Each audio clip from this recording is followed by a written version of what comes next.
Hello, Gary. Hello, Guy.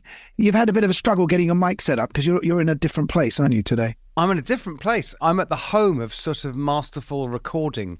In that I've been recording with David Gilmour all afternoon, but everyone's busy in the studio, so no one wants to help me with my humble laptop up here at the top of the house. You think the Gilmours would have, some super satellite, Starstruck or something? They've just got their own satellites, you think? Yeah. Yeah. Unfortunately, no. It's very bad at the moment because it's gone around the dark side of the moon. And then what's going to happen after we've done this pod? I think maybe a spot of dinner. Could keep the microphone running, of course, but... So we've got Duff on from Guns N' Roses, and I need to ask you and so much more. Sorry, yes, go on. More than just Guns N' Roses. I mean, numerous bands. But have you got a tattoo? No, I haven't. No. Should I have? No. Well, you see, these guys, like Duff, he's got loads of them, right? So there's a whole kind of, people who have tattoos. Have you got ink? You don't say have you got tattoos. You say have you got ink, don't you? Isn't that what? I mean, you live in Brighton. You need one to go through the border, don't you? I did live in Brighton, and one did. No, it's a funny thing. Apparently, tattoos are something that happen at the turn of the century. Every century, tattoos and scarification becomes a thing, and then it sort of fades out because of the millennium. Yeah. Oh yes, but listen, I just want to make one little point about something. When we had Steve Howe on, I'm so annoyed that I didn't ask the one question that has been bugging me, and I bet it's been bugging you as well, Gary, for over 50 years. He played guitar on the song that we know as Grocer Jack, but is called Excerpt from a Teenage Opera. Right. Keith West. What? Teenage opera? What is the teenage opera? Yeah, it was never written, was it? It was never written. No. Who wrote it? Now you've said it. Now you've got to tell us who wrote it. And any of our listeners who have info on the teenage opera that never was. Well, he was the lead singer in Tomorrow, wasn't he?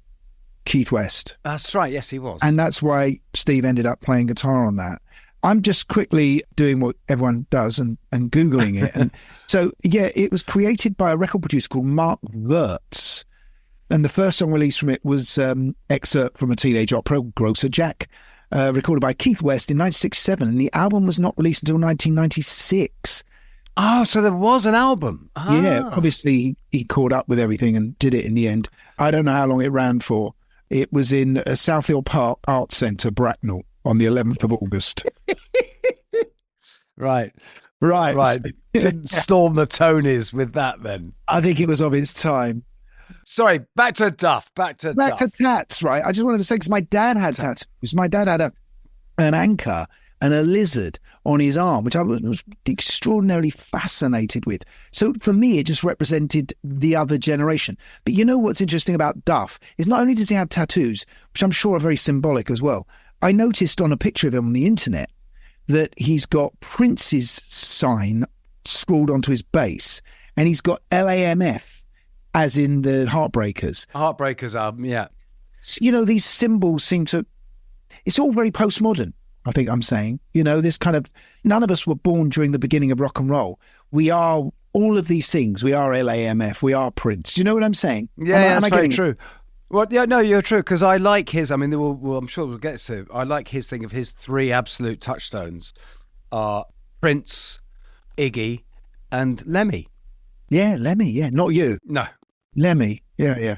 But Iggy's on the new album, on his new solo album, which we will be talking about, Lighthouse. We will be talking about that, yeah. And in fact, he went on tour. This time we could talk because it was our mutual friend toured with him, with Iggy, last year. Matt Clifford.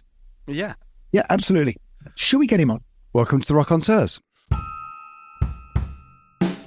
Okay, guys, I'm ready. That's a big tune for sure. I actually wrote that originally for Tina Turner. Of course, I had gone and found Joni Mitchell down in Florida and brought her back. I've listened to a few of them and they've been really good, man. I'm sitting in the back of the car coming into London. They're brilliant. That caused a big problem in the band, actually. I was having too much fun. Thank you guys for still being around, still making music, still being into it, and doing this podcast. It's fabulous. Well, I get the feeling that us three should go for a pint. That's what I think. I'm in a band now.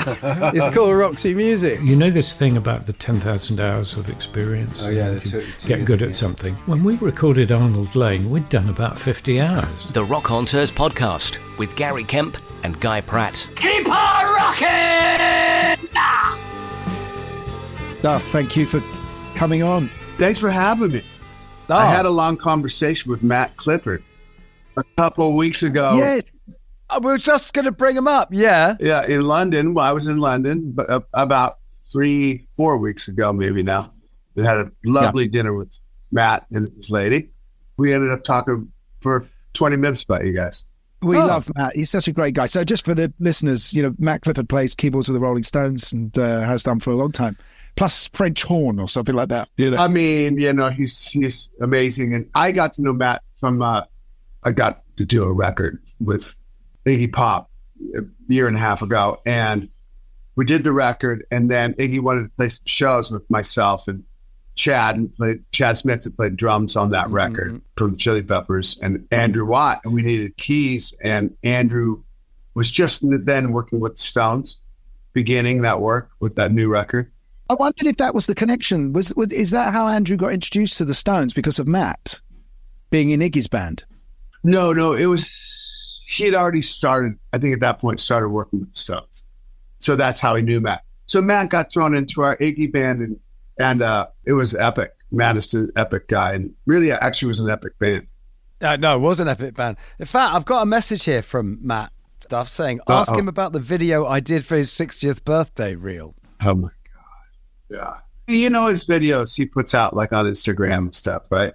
Yeah, amazing, professional. Yeah. And then the humor of Matt is, okay, everybody outside there listening, it's wonderful to get a new friend. Myself, I just turned 60. You get a friend that you think like, he's from another part of the world. You guys kind of do the same thing. Never met. And then you get to do this Iggy Pop thing together. And then you realize his humor is maybe some of the most brilliant. So my new friend, Matt Clifford, made the most ridiculous video for me. I don't know how to explain it. It's video. We'd have to play it, but witty, hilarious, and yeah. And let's just talk about Iggy though, because he's on your new album as well. But what was it like being with him? I mean, we grew up. I'm just a little bit older than you. We grew up with Iggy as our it's a hero, especially in the, it really came into focus for us with David Bowie and that whole period. Yes. How was that? With me, he's a waypoint for me, for sure. I know, he's one of your 3 lodestones, isn't he? Really, yeah. So, I could tell you stories like Iggy Pop got me through a bad mushroom trip. I went to an Iggy show way too high on mushrooms, thinking I was going to have to go to the hospital, freaking out. And then Iggy went on, and this is 1979. I'm like 14 years old, and I just watched Iggy just tripping way too much on psychedelics. But he brought me down, and I was already a big Iggy fan, but then I was like, he means more to me. He's a waypoint for me in my life. I got to do a record with him in 1990, I guess it was. Maybe it was. That's right. Brick by Brick, that was, wasn't it? Yeah. And that was super epic. I was still drinking. So this time it was kind of a little redo. And to be able to put together a band for him. And he let us pick the set list. Playing songs you guys want to play. So it was like, this is the soundtrack to my life. Where do you start? But as you said, Iggy, for me, there's there's a lot more than 3, but for me, there's Prince, there's Lemmy, and there's Iggy as sort of the truth tellers, I noticed that there's a picture of you on the internet when you've got on your guitar, you've got Prince's symbol, and then you've got LAMF from the Heartbreakers out written on your jacket. And I was just saying to Guy earlier before you came on that we are a kind of postmodern rock generation. Those early guys, like the Stones, they were just beginning the whole thing, but yeah. And it's great, I think, to admit your influences and say, all of these made me. Yeah. You could throw Killing Joke in there, No, absolutely. Yeah. Because that's a really interesting thing about you, Duff, because you are from which is quite rare in America, from literally, it was first wave and a lot of British punk that was really doing it for you, wasn't it? I got in early into punk rock. I mean, I am the last of 8 kids. Looking for something of your very own was the directive in life because there was too many kids, right? You wanted something of your own. Anything. A pair of shoes to your own. But I started seeing these punk rock flyers on the telephone poles. And that was 1977. A guy with a mohawk, and we formed a band, and I got introduced to all these. They were much older than me. They were like 18, where I was 12 or 13. Yeah. Were they British groups in there? Did any British group come over? Sure. So we had, export records. So we go to the record store. That's what you do. You would go to the record store. They'd be playing stuff. So it was, of course, the Pistols and the Ramones and, but the Stiff Little Fingers and the Damn's first record, UK sub, a lot of the Ruts, I could keep going. Seattle is so close to Vancouver, BC. And back then, the B in the BC was much more pronounced. So a lot of English bands could go to Vancouver and play where they couldn't maybe get U.S. visas. They could go to Vancouver. And that's 100 miles from Seattle. So I got to see the Professionals with Steve Jones and Paul Cook. They couldn't get into the state. Oh, wow. Right. Yeah, there you go. Yeah. This is really interesting because obviously there's such a massive scene that happened in Seattle and you were really involved in that. But that may have been because geographically it was easier for Seattle kids to go to Vancouver and see bands. So they saw more British bands. A bit like the kids who lived in Liverpool in the 60s were getting records coming off the boats from America. So that's why we get the Beatles. I've always had a thing, Duff. I just want to show, I just wondered if you'd agree with this. I've always thought that Seattle, and a lot of it could just be the weather, that Seattle is very much America's Manchester. I can get with that. I get that, yeah. And there's a direct flight from Seattle to Manchester these days. Yeah. If the Smiths were going to be American or if, say, New Order were going to be American, they'd come from Seattle. Definitely Northwest vibe, yeah, for sure. When I was a youngster there playing music in Seattle, I live in Seattle now. But it does rain more, and especially back then it did rain more. And you would go in garages and basements and play. That's what you do all day. Mm-hmm. And, like later on with what they call grunge, which is just great, whatever, rock music. Punk in minor chords, right? Yeah, I put in some Sabbath, minor stuff in there, if you're Soundgarden. And, there was such great bands coming out of Seattle. Yeah. Ridiculous. It was really got to be ridiculous. Like this, Soundgarden's great. Alice in Chains is great. Nirvana's amazing. Pearl Jam, Mark Lanigan, Screaming Trees, all of that. Like, how does this all come out of one place? But my theory is back then, and probably like Manchester, because it does rain in the UK, but you would rehearse in basements. The strings would get damp. Everything was always kind of damp. And that kind of low, sludgy, sound is kind of easier to get. It's easier to get. That's a good point. No. Punk influence, though, obviously, you mentioned the Ramones, but obviously the British punk scene, the London punk scene was hugely different in feeling. But, you could trace all of it back, not just to Iggy, but to the New York Dolls. Yeah. And that seems something that also was so connected to Guns N' Roses, to the sort of glam metal scene. There were two branches, if you like. One went towards the Sex Pistols and one went to the sort of glam metal. Yeah. Were they in your life? That LAMF record by Johnny Thunders was a guiding force for me. Like, that's how you write a song, right? So maybe more Generation X and Johnny Thunders and the Heartbreakers, or maybe more of an influence. If you look at our, fashion, if you look at what we're wearing, like boots outside of the jeans, who did that? Generation X did that. That's interesting, because we had Tony on the other week, Tony James, the other week. Yeah. And it's an interesting thing because Generation X had a slightly more glamorous vision of punk than the other London bands, you see. And what songs, and what tones, what drum tones, and guitar tones. And so, Guns N' Roses is a very interesting band if you talk about influences, because it was so wide and we all liked each other's music and bring in like Fear.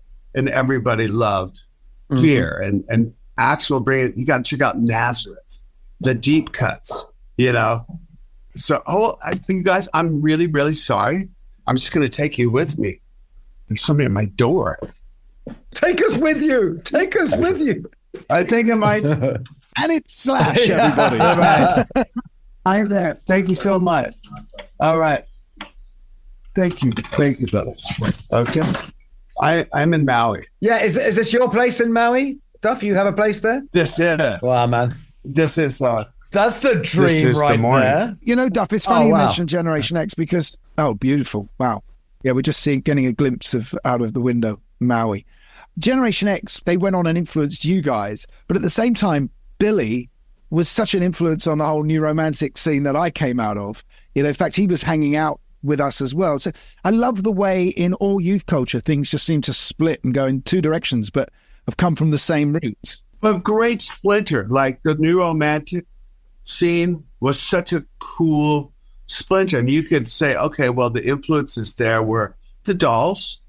Mm-hmm. Yeah. Generation X, Prince.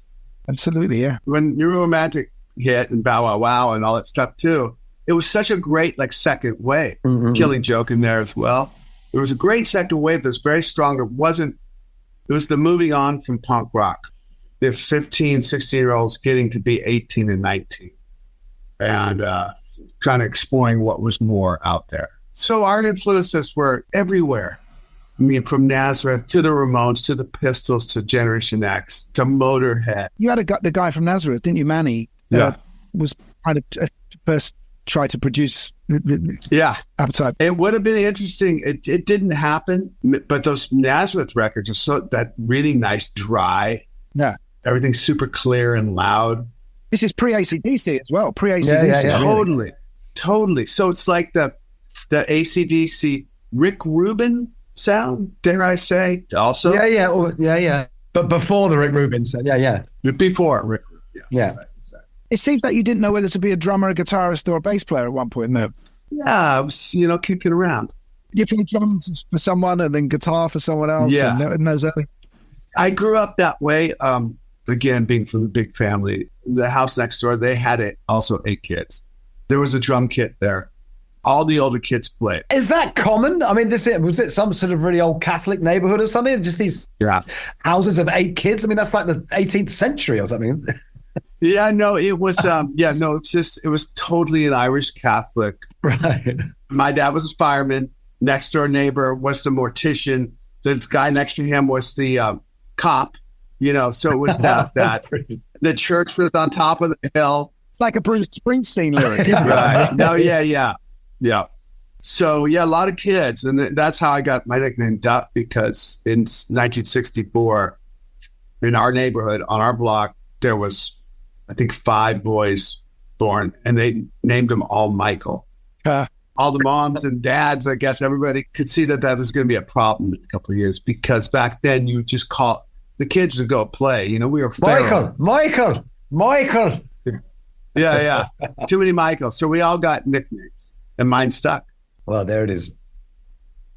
This Seattle scene, though, because just sort of doing a bit of research on you, Duff, there's just so many bands, and you seem to be bouncing around between all of them. And was it the Farts that was the beginning of it all, kind of, which ended up as 10-Minute Warning? Was that the sort of the beginning of the proper stuff for you? I mean, probably proper, yeah. I played a bunch of shows. I played my first show ever playing bass in the band called The Veins. And we opened for Black Flag, which was a big, huge thing. Wow. That's a good start, isn't it? That must have been a big deal. Yeah, it was a great start. Yeah. It was for us, that was a big gig. Now, looking back, there's probably 80 people there. But for us, it was a huge gig. And I had played around. The Farts, you're right, was probably the first. And I went to drums for the Farts. That was first kind of like we played more than Vancouver, BC. We went down to San Francisco, went to LA and played shows. So at this point, I'm probably about 17, and it's starting to happen. And then 10-Minute Warning turned into this other band where we got Greg Gilmore in to play drums, much better than me. He's like the Bill Bruford type of drummer. He went on to Mother Love Bone. Right. And I went to guitar with this guy, Paul Soldier, who actually Stone and I are producing a record joint producing a record with Paul Soldier. Look for this. He was like Seattle's Johnny Thunders, who never got his due. Right. So Stone and I are helping him do this record right now. So great. Where was I at? 10 Minute Warning, yeah, was proper. It was like kind of slated to go to another level. But the problem was heroin befell that band.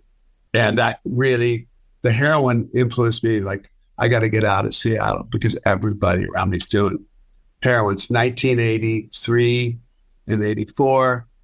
And I was kind of like the last man standing. So that's when I decided to go someplace. And I realized when I got to Hollywood, is where I went, that you can't outrun drugs. It's everywhere. And I get to Hollywood and it's like, okay, oh yeah, I guess it's here too. So, but I found I was so fortunate in finding Slash and Steven first do an ad in a paper. What did the ad say?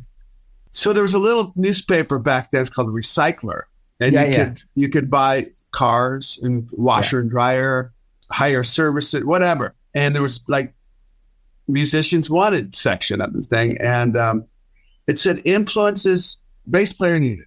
Aerosmith, Fear, early Alice Cooper, and the guy's name was Slash. So I thought he was like a old punker. I'm doing quotation marks. Old, because they were only 19 at that point. Old punker like me wanted to figure out what's next. 10 Minute Warning had started to do that. We have slowed things down. It was maybe the first of that slow Seattle movement.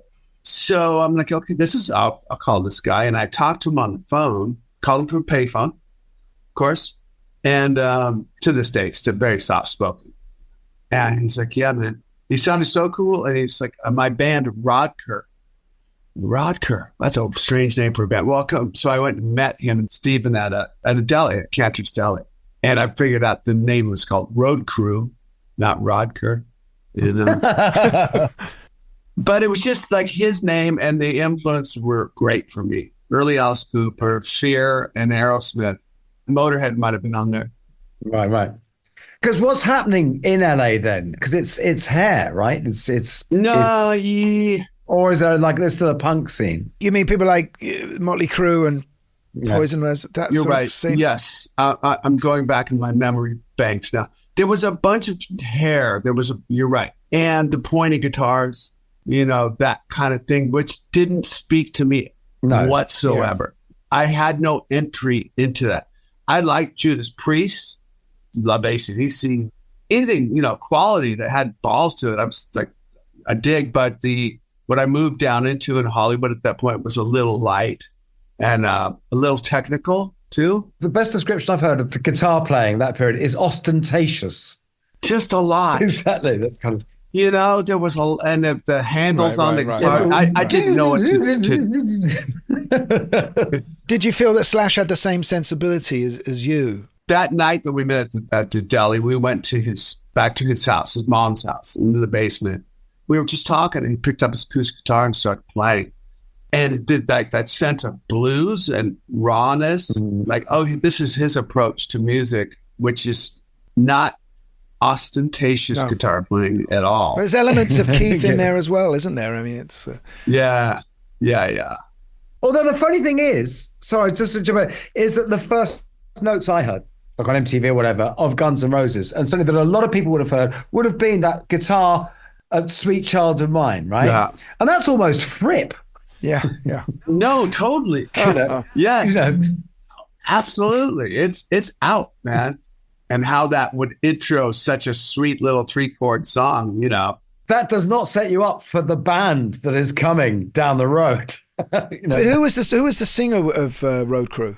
I was the singer of Road Crew for the very short-lived Road Crew that there was.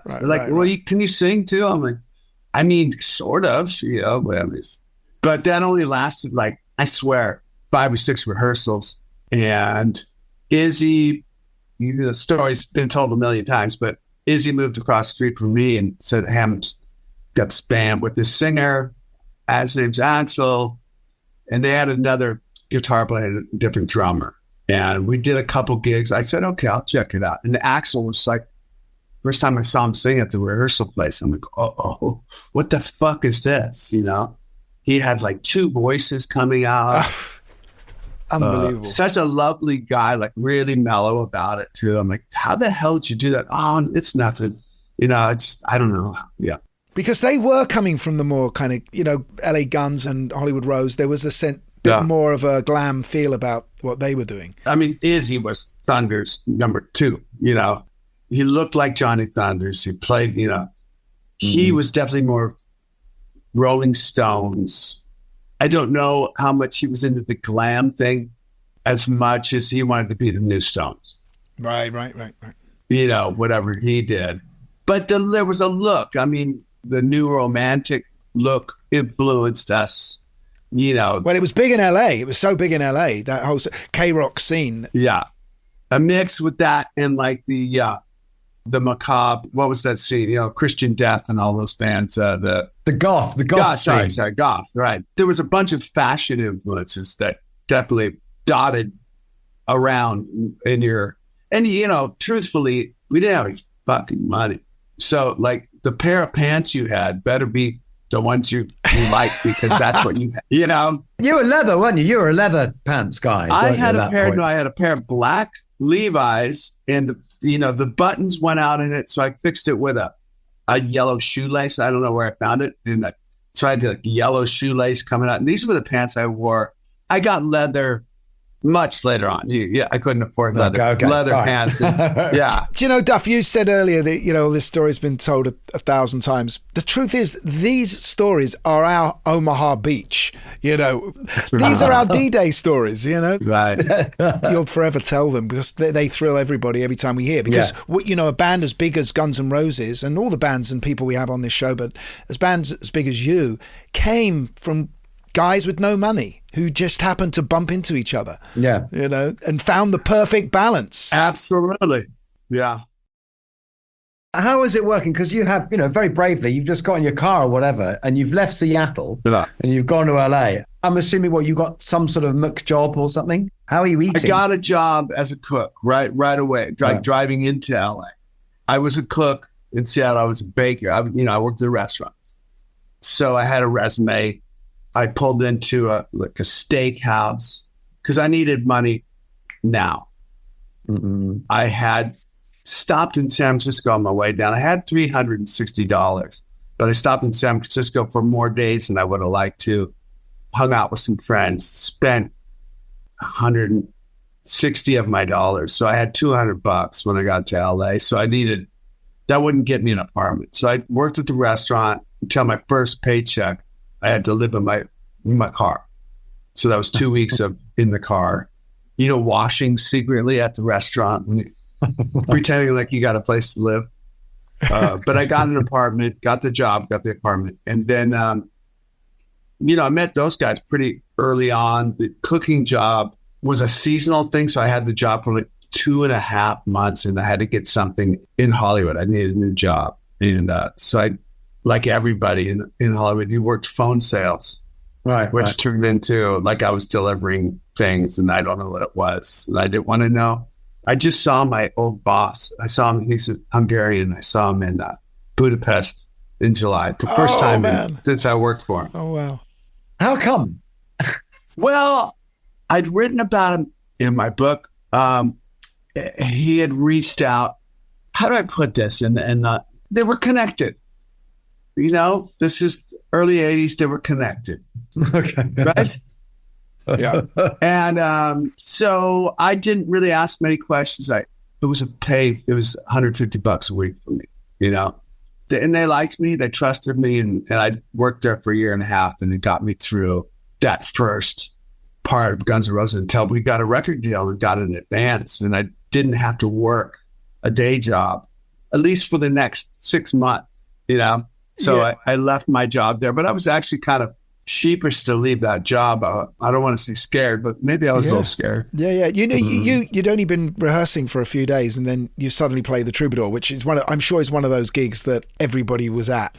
Oh, Guy, I have to tell Duff that I was at that Pistols gig with The Clash. Have I not told you this, Guy? You know, I was there at the Screen on the Green when the Clash and the Buzzcocks supported the Pistols in 1976. You were there. I was there. But how many people were there at the Troubadour when you played? Oh, no, absolutely, yeah. Millions, right? There was 3. There was actually 3. Yeah, we played a gig in Seattle. We did this little tour that ill-fated, but it was great for our band because it really bonded us. We hitchhiked to Seattle and played our first gig, and we were opening for the Fastbacks, an old band I was in. We had to use their gear because our car broke down in Bakersfield. It's a long story, but we made it to Seattle. And everybody claims they were at that first show in Seattle. Everybody in Seattle. Right.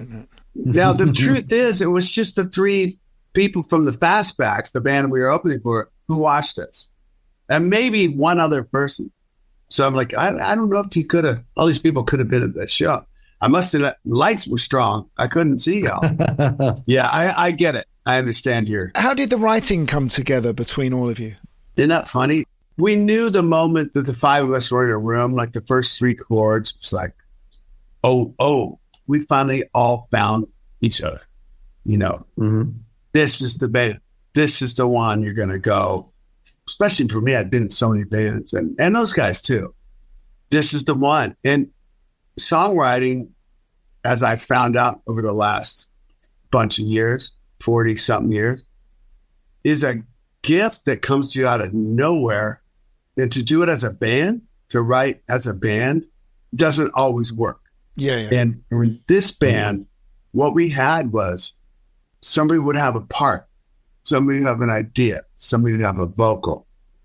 And we would start writing around that. And somebody would have a piece. We weren't afraid to, that's not a good one. It wasn't offensive. You know, if you brought something in, like, how about this? Yeah, that ain't it. You know, we weren't afraid to tell each other that wasn't it. But we also weren't afraid to latch on to something that somebody had. So that's why you see, like, publishing split evenly through that period, because if you held a knife to my neck, I couldn't tell you who wrote which part to which song.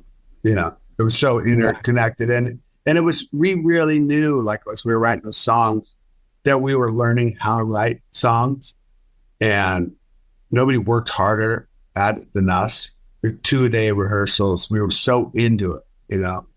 So we just lived and breathed the whole thing. Yeah, you did. I mean, then it went on tour forever. Yeah. It's the musicianship that really shines in the band. And that first album, I mean, it just goes on to break all the records and be the most successful debut album of all time. You come from punk, and you talk about punk a lot, but the musicianship is so strong. To me, I mean, if I'm playing bass, I learned from Paul Simonon. Yeah. Who's, you know, like, and Prince. You know, if you put those 2 things together, you're going to have a groove, and you're going to have a real sense of bass style. You know, I didn't rip off anything from Simonon, but just that feel of his thing, slanky and cool and rolling, and Prince's precision and groove. Yeah, you're right, because Prince was so super minimal on the bass, wasn't he? And, you know, he wasn't playing big fills when him as the drummer was doing a fill. He wouldn't do a bass fill over it. And Stephen and I really worked on that groove thing, and not to overplay, but be impactful as an engine, you know. And that was really interesting to me at that point. Still is. The album didn't take off at first, though, did it? It took a little while to start up. I mean, was there a sense of, like, maybe this isn't going to work, or? Not to us. I don't think there was any doubt with us. I think, the record took a while. We just kept out on the road. There was rumor that the record company was going to pull us off the road and start a new record.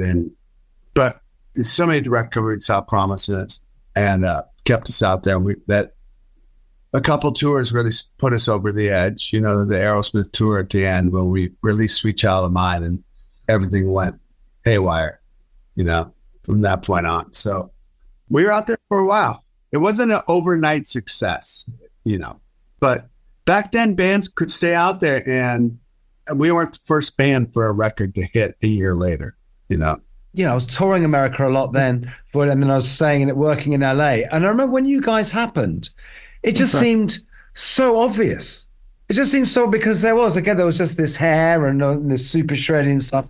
And it's like, fuck, a rock and roll band. I mean, this is so obvious, thank Christ, Yeah. Yeah, we just thought rock and roll was the thing to do, and nothing else. Although the thing is with Axl is, he could also write an incredible power ballad, and that's sort of, it wasn't just rock and roll. There was that ability too. Play the piano, come in with great songs as well. That pushed you into a much wider genre, if you like. Yeah, absolutely. Yeah, he always had this vision, like even before eating top ramen, like if we were lucky, we were eating top ramen. He had just always had this vision. It's going to be huge. It's really, I see it. Okay. He's a good guy to go into, a great guy to go into the trenches with, like a singer as a leader is great to have. Yeah. You did some work with Jonesy in the end, Steve Jones and John Taylor on the Neurotic Outsiders. Was that during the Guns N' Roses period, or had you already sort of left the band by then? I hadn't left the band yet, no, but I'd gotten sober, and the band was somewhat dormant. At that point, there was substance issues going on. I'd gotten sober. The thing with getting sober for me, I didn't know if I was going to be able to play music again. I thought that part was over. Wow. Yeah, I just thought I wouldn't be able to get up. Like, how do you do this without octal or two? I don't know if I can do that. You been there? I know what you're saying. Yeah. So there was Steve Jones, one of the heroes. What a sound. Well, I learned to play guitar, listen to Jones. Sober a long time. So that must have been, that was probably very helpful in itself, wasn't it? Yes.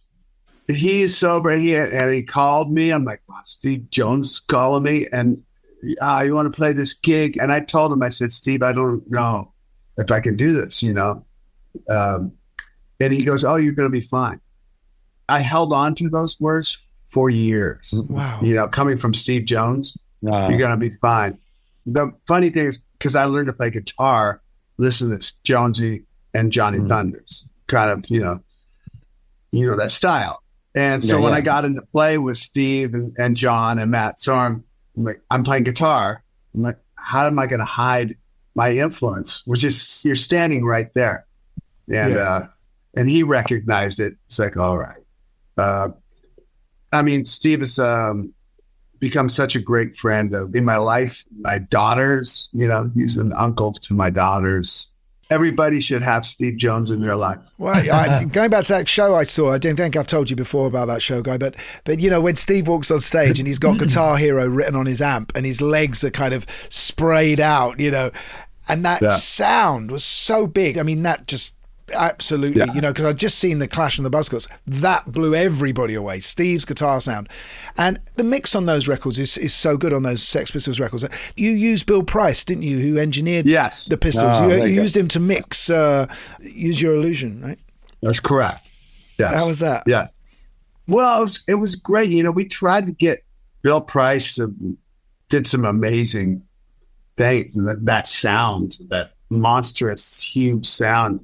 If you can get Bill Price to do anything, or back in that time. You had Bob Clearmountain do it originally, didn't you? Which I can't kind of connect Bob Clearmountain with Guns N' Roses. Mixing, right? You're talking about mixing, right? Yeah. So, that was a little too much. And so Bill Price came in and kind of did it right. And Steve Lillywhite tried to get him. But for Appetite, we were like, the wish list was just all the great records current records that we love. Like, we get that guy. Mutt Lange was, our record budget wasn't a big record budget. It was a new band record budget. And Mutt Lange was more to walk in the studio than we had. So we're like, okay, I guess we're out there. Yeah, I mean, he took about 3 years to do Pyromania, didn't he? Or whatever. I'm sure it's something like that. Right. But what about John Taylor? How was that to work with? I mean, Durrani. That's when I really learned, John Taylor is an amazing bass player. Yeah, he's great. And all that stuff. I guess I didn't put much thought to it. I don't know if John could play all that cool shit on Duran Duran, And it's all him. It's the moment we started playing, I'm like, oh, okay, that was all John playing that stuff. Killer guy, just a wonderful guy, great bass player, fun guy to go out and do gigs and travel with. And, you know, we played gigs and you'd look out, we wouldn't play huge places, play like little theaters and stuff. But me and Jonesy's side of the stage would be the Rockers, you know, like in the Punkers. And then John's side of the stage, there was a gig in Germany. Our side of the stage smelled like beer and sweat, you know, and spit. And John's side smelled like perfume because it was all the Granny girls were lined up. Like, well, this is a much nicer place to be over here. John. Yeah, it's brilliant. But about that time when you were doing that, you got, you know, I guess this is probably a lot to do with getting sober, but you got so busy, didn't you, with everything? Because then there's you start making your own albums, you start doing all your writing. Yeah. As a fellow bass player, you wrote financial columns, which I couldn't find anywhere. I just love the idea of a bass player writing financial columns. It's just so brilliant. I mean, obviously, Geezer Butler is very good on leveraged buyouts, and you know, there's not much Les Claypool doesn't know about derivatives. No, I'm just so impressed. Wow. I didn't know these things. I'm joking. I know you are. Sorry. Well, I got busy. I guess when you get sober too, I was waiting to get sober. I was like, I knew there was so much more potential in me than an alcohol. You know, when you're chasing your high 24/7, you got no time to do anything else. And it's a waste of a human life, you know, and I was wasting mine. So when I was able to get sober and I found the key to stay sober that day, you know, and the next day, after 2 years, I met Susan, who's my wife for now, we've been together 27 years. Congratulations. And that kind of like put me in a place where like, okay, I got to excel, you know, and she would really push me. And we had our first child and she had it. I was there just in the room. When they say we had a child, no, she had the child for sure. But I, you know, got into school, went to business school, but I went to a Jesuit school, business schools. So you write a whole ton of Jesuit in the school I went to, a lot of writing. And that pushed me into I got a call from Playboy, from Tim Moore, who was the editor. Would you write this financial weekly column for Playboy.com? And things were starting to come unhinged in America. It was like 2007. Oh, right. Early 2008 when 2008. So I felt it was my responsibility to kind of, in plain language, lead people through this thing, the fears and what was going on. And I was writing for the Seattle Weekly at that time. I got a gig there, writing a weekly column, writing for ESPN. At one point, I had 3 columns a week. So it was like, I'd be on the road, and I still have a BlackBerry because of that. Wow. I would write passages. I'd write columns on my BlackBerry. I'd write passages for my book on my BlackBerry. Just so got adept at writing there and being able to think and not think about tapping the keys. That I can't move over to an iPhone. Wow. Is it tricky if any of that becomes political for you when you're in a band like Guns N' Roses, you know, with a diverse audience? Writing? Well, in times of these culture wars, you know, and you're writing and you're doing financial writing, is it difficult that you have to be careful not to be too political and take sides, or are you quite open about that? I've been open about it. Listen, man, a lot of that culture war and political, from what I see, because I travel so much and I do little off the beaten track trips all the time on tour. I'll go to Owensboro, Kentucky, to go see the Ohio River and stay a night and go to places to eat and whatever. I'll ride a motorcycle through the South and go to really off the grid places. And I'm just a guy on a motorcycle. And I've been doing this for a long time. I do it in Europe. I do it in America. And, you know, I've never stopped someplace and got a coffee. Somebody said, "Oh, you one of them libtards?" You know, nobody's polite society, and most of us are polite society. Don't want to talk about that stuff. How you doing? How's the trip going? Yeah. Blah, blah. I ask about town. I think, you know, social media has really been a killer as far as like information coming to people and people being able to spout out their opinions. I read a lot. I travel a lot. I've read a lot and traveled a lot for a long time. It's yucky right now, to be sure, but I don't pay that much attention to it because I see what I see, and maybe I choose to see what I see, how I see it. You know, when I write songs like the tenderness songs, and I write forgiveness for my new record, Lighthouse, they're quasi-political, but it's more just like, hey, stop all this bullshit and let's move on together. Yeah. Your album, we should talk about it. I mean, with your relationship with your wife as well seems to come into this record, but you know, you've been in loads of bands. Bands are a place where you don't ever feel vulnerable, really. Maybe you do within the group, but not to the outside. You all hide and you're a gang, right? You're stronger together. As soon as you start doing solo records, the most vulnerable time, I would say, for you is the day that record gets released, right? Yeah, absolutely. I guess vulnerable is a good word. If you let that creep into your thing, because I still got the hard shell of being in a band.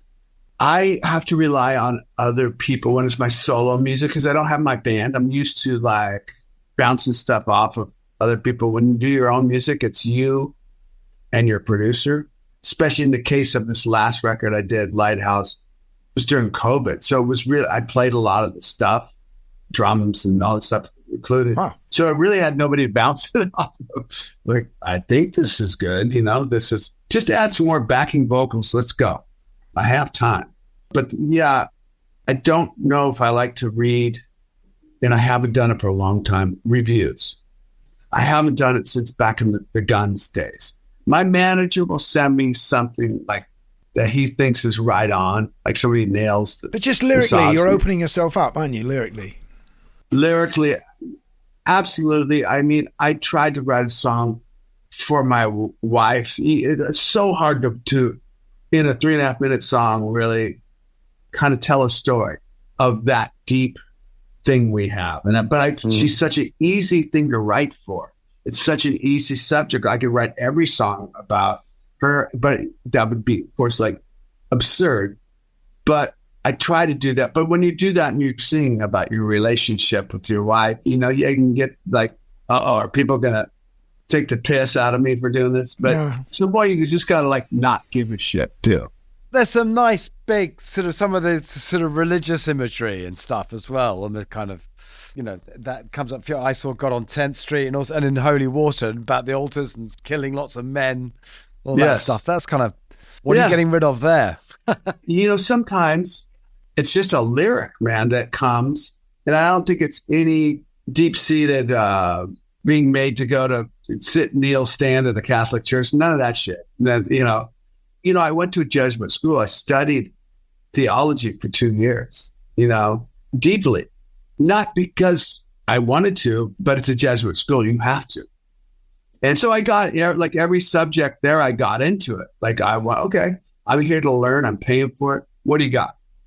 So I got to learn a lot about the study of God and religions. And so I think that creeps into my songwriting more than anything else, my knowledge of it. You know, I just read a bunch.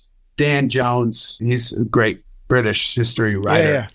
The Crusades. You know, I think reading about the Crusade, me reading books really influences my songwriting.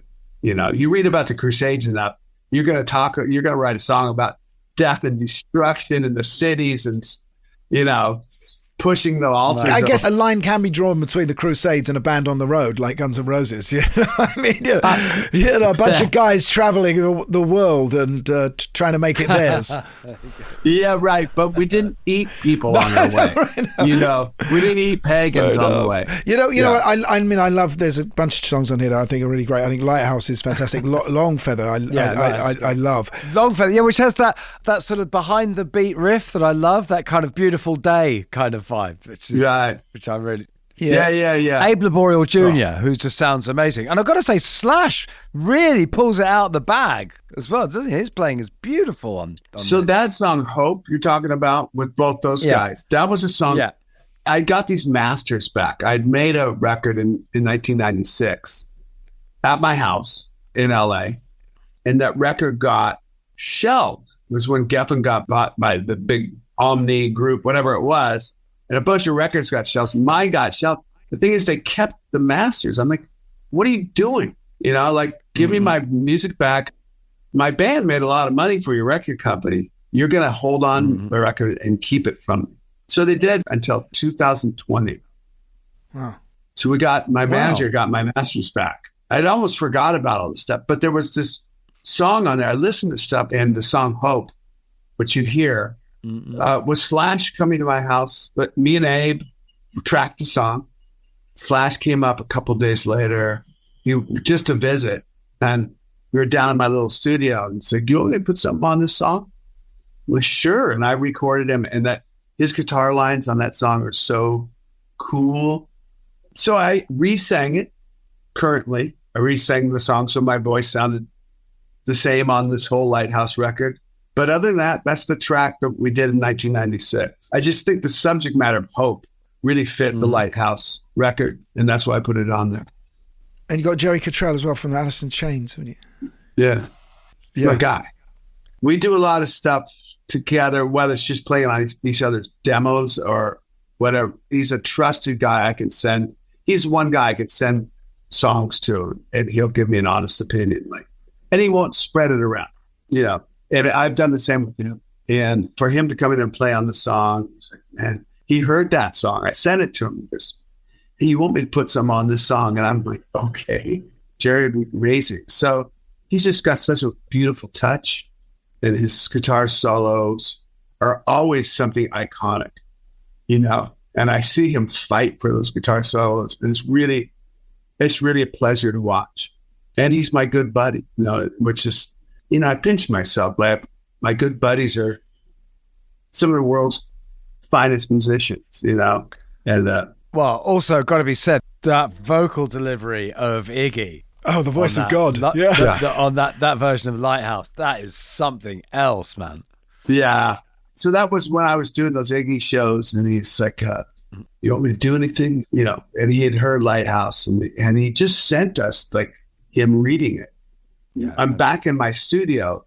This place like of solace. Like there's just been me in there and my producer Martin Davier, and we get this Iggy track, and his voice on the little speakers. You know, we didn't put him up to the big speakers, the little speakers. It rattled the room, just his voice. He's like Charlton Heston. Cecil B. DeMille would have loved him. Yeah, no doubt. And so we put that music around his reading of Lighthouse, and it was really such a nice way to end that record. Classic, like old school reprise. Yeah. Duff, am I allowed to ask if Guns N' Roses are going to do a new album? You're allowed to ask whatever. I mean, there's things that have happened and more things to happen. So I think you'll see that question will be answered soon enough. Yeah. And what about touring for you with this album? And nothing's announced, so I don't know what to say, but I got the gigs. I'll be there in October. Great. I'll be in the UK. We'd love to come and see you. We'd love to come and see you. Duff, sorry, Yes. I don't want to be annoying. Can I ask you a question? This is something so inconsequential and so unimportant, and such. It's just one of those weird little things that has been stuck in my head for like the last 30 years, right? And it's just because I saw the video so much on TV. In the video for Patience, what is the significance of you taking your room service tray to the front desk? Don't you get it, man? No. Gotta have a little patience. I don't know. It was He had no patience. Yeah, I think we had a hotel. The old Ambassador. We had like a place to like film. So I think we tried a bunch of different things, and that was one of them. I always wondered too. I'm like, is that going to really get across? I guess I'm probably not happy with my room service, and I'm bringing it down to the front desk, which you never do. Exactly. I know. Where's my glass of red wine with my meal? I don't know. That's a great question. Nobody's asked me that question ever before. I'm not surprised by that at all. I was on tour for forever at that point, and I just kept saying, and I'm a bass player staying in hotels like that, and I'm just thinking, what's he got that I haven't? What am I missing here? Why is he doing that? The thing is, at that point, we hadn't yet stayed at hotels like that. Yeah, you didn't know if you had to take your own trays back. No, but this was an aspirational video. This was aspirational. Duff, when Matt gets back from the Rolling Stones, and if you're in town and whatever, it'd be great to actually meet up. Wonderful. Yeah, I'll be there in October. Maybe Matt will be there. We can get a meal of food or something. Cool. I think I'm playing the, from what I know, the Islington. Yeah, Academy. No, Assembly. Oh, I know. You know that one? That theater? I actually played guitar in the Rich Kids for a stint, and we played that very gig, and it's fantastic. It's a fantastic gig, right? Yeah. I've been there before. So, okay, guys. Well, brilliant. Thank you. I'm in Maui, so my day's just starting. Yeah. Fantastic. It's dark here. Cheers, guys. All right. Thank you for coming on, Duff. All the best. Yeah, great. All the best. So great to have you. Cheers, guys. Thanks for having me on. Bye. Bye. Hey, that was good. What a nice man. Very nice man. Very well spoken. Very erudite. Really good. Bookish, I think you'd say. Bookish, you could say, yeah. Do you know what? I mean, it's extraordinary when, people I know who have given up drink and cleaned up, how they then say, right, I'm going to do everything I would have done before. I'm going to do it all now. I'm going to read every book. I'm going to be cultured, see everything that I need to see. His kind of hunger for culture is really apparent. Yeah, wish that had happened to me. But anyway. No, come on. I really related to that bit that he gets away and he tries to go and see things while he's on tour. That's what we do. That's what we do, right? You have a funny thing when we're on tour. Because I still have this thing for the old days where I just get scared if I'm too far from the hotel.